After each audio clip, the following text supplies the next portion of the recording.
Welcome to day number 2 of the coronavirus retreat, mercifully renamed Crisis Converted, a Benedictine Guide to Hope. Today's topic will be obedience. And of course, it's always easier to talk about the negative than the positive.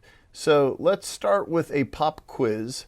What do you think is the one thing that Benedict hates most in a monastery? The one thing that he forbids his monks above all other things. And he repeats himself 3 times in the rule, which is not a very big document.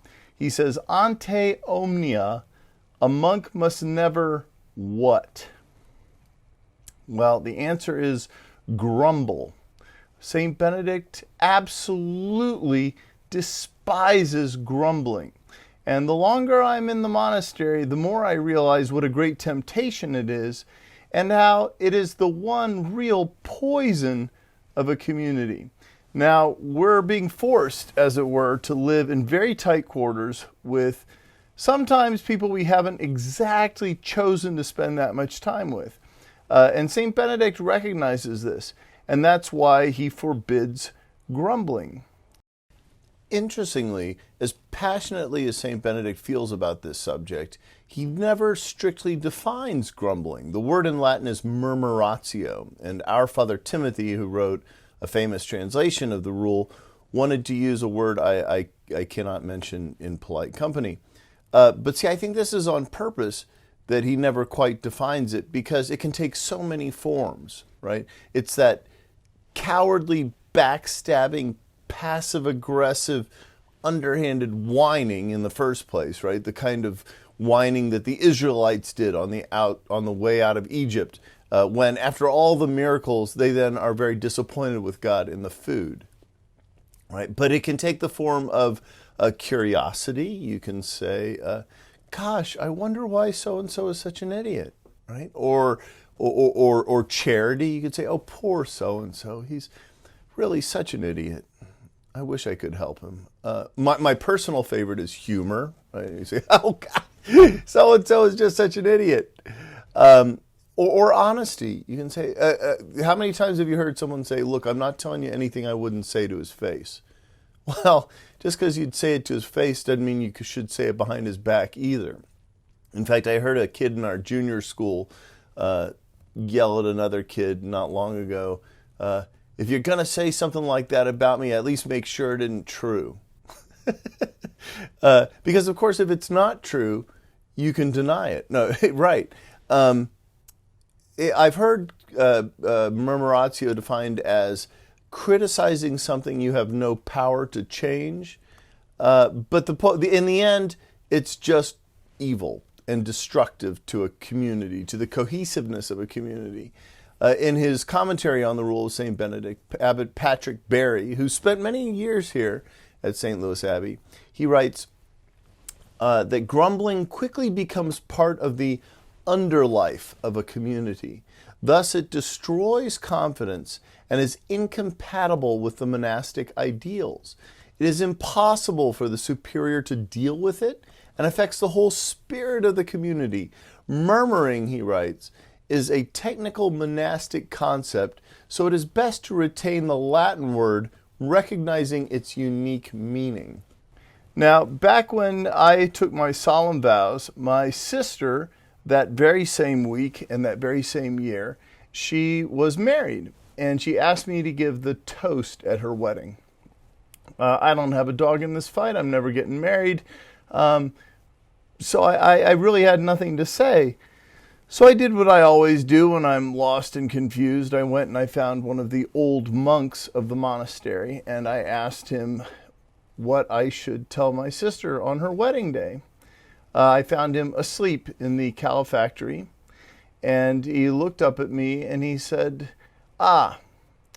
you tell her that the day will come when she will want the window open and he will want the window closed. And that's all he told me. And I had no idea what he meant.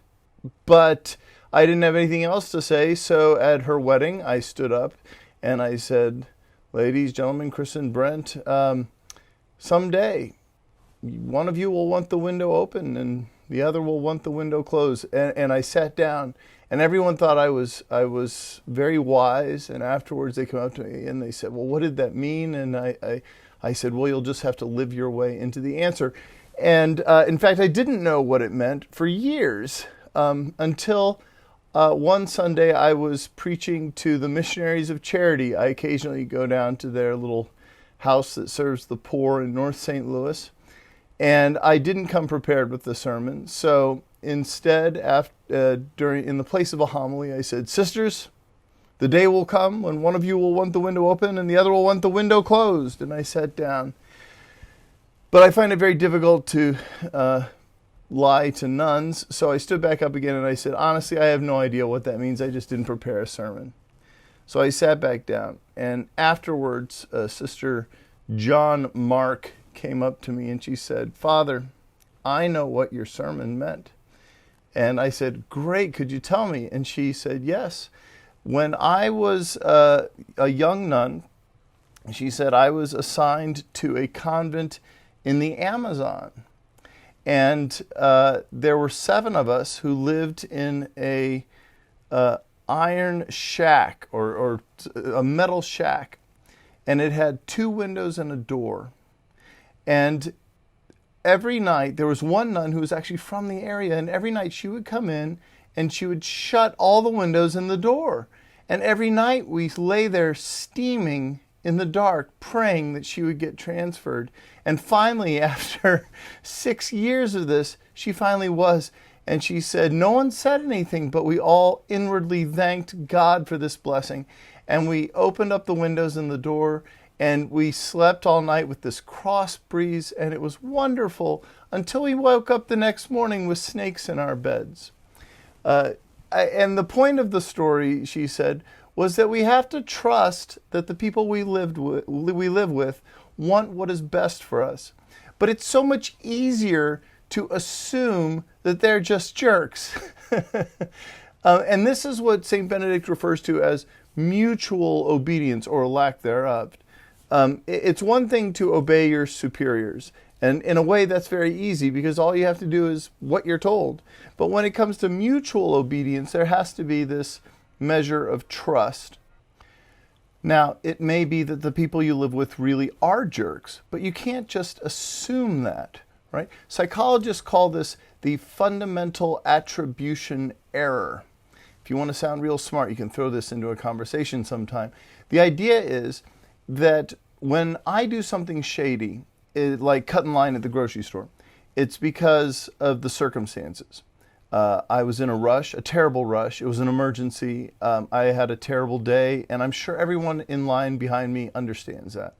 But when someone cuts in line in front of me, that's because they're a jerk, right? I attribute to my own actions the influence of circumstances, whereas I attribute to other people's actions flaws in their character. This is not just a moral thing. It's just a matter of logic, right? You should apply the same logic across the board to others as you would have them apply to you. And I think this is really essential to getting along with other people, especially when you're living in very close quarters. That you may find that you want the window open and they want the window closed. But unless you ask or trust them enough that they have your best interest in mind, you'll never know. You'll live in this limbo of dissatisfaction and mutual suspicion. Now, St. Benedict actually has a beautiful and surprisingly simple solution to this, and that is the apology, right? Because no matter how much you try to get along with people, we're all human and we're bound to get on each other's nerves eventually. But St. Benedict has a unique approach to apologies. He says that the monk must, without hesitation, before waiting to see who's right, before waiting to see whether the other guy will back down or not, you throw yourself on the floor on your face and beg for a blessing. Now notice that this is really interesting because it's not a real apology, is it? You don't have to feel sorry. You don't have to be sorry. You don't have to think you're wrong. And you don't have to look sorry because you're flat on your face. And I do this all the time to the point where I think it's begun to annoy some of my brethren, but it works, right? And it works, I think, for a number of reasons.